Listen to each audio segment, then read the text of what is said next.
कि आत्मा निरंतर याद की स्थिति में टिकने में पारंगत हो जाएगी।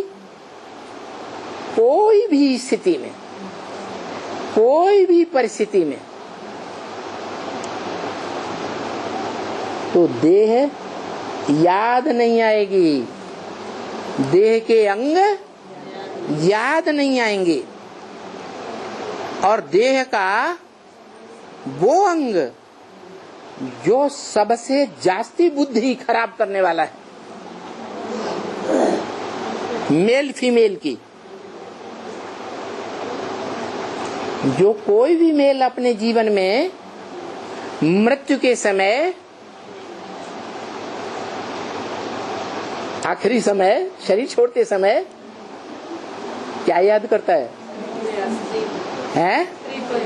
हाँ, कोई भी मेल हो, कोई भी प्राणी, अंत समय में उसे फीमेल की याद आ जाएगा। क्यों?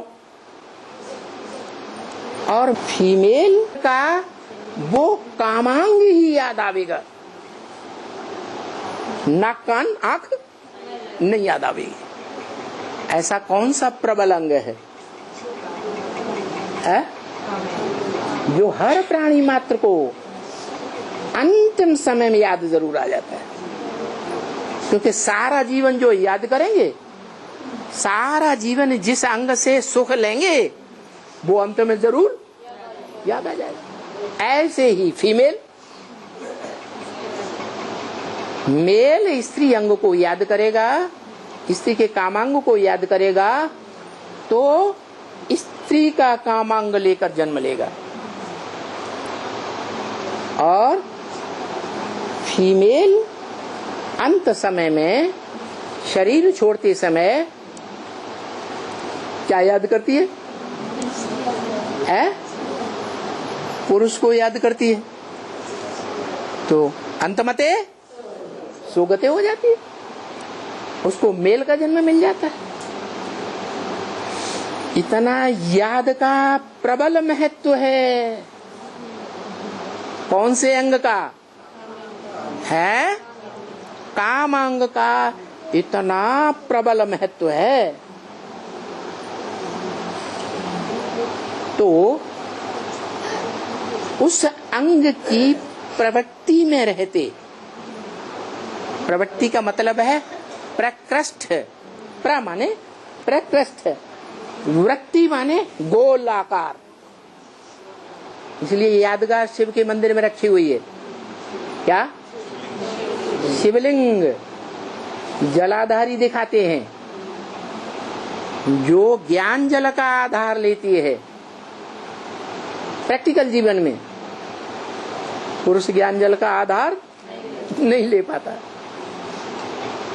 इसलिए पुरुष जितने भी हैं इस मनुष्य सृष्टि में, वो ईश्वर के दिए हुए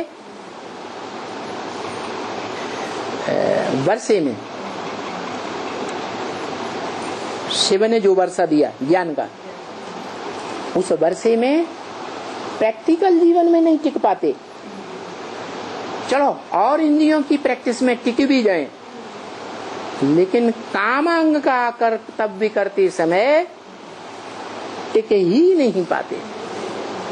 नंबरवार टिकेंगे, लेकिन 100% नहीं टिकते। और ऐसा जो कर्मयोगी बने, कैसा कैसा कि जो मुख्य कामांग है, उस कामांग को 100% प्रवृत्ति में रखे प्रैक्टिकल जीवन में, जिसकी यादगार शिवलिंग रखा हुआ है। समय का भी कोई बंधन नहीं, क्या? कर्म का भी कोई बंधन नहीं। तो ऐसी स्थिति में टिकने वाली आत्मा वो तभी टिक सकती है जब मन को इतना कंट्रोल करे कि एक सेकंड भी सुप्रीम सोल की याद से क्षरित न हो, पतित न बने, नीचे न गिरे मन बुद्धि, तब ही संभव है कि वो कामदेव को, काम अंग को कंट्रोल रख सकेगा, क्षरित नहीं होगा। इसलिए एक ही मनुष्य आत्मा इस सृष्टि पर है, भले उसे देव आत्मा कहा गया, देवताओं में भी महादेव कहा गया, जो अमोघ वीर्य कहा जाता है। क्या वो क्षरित नहीं होता।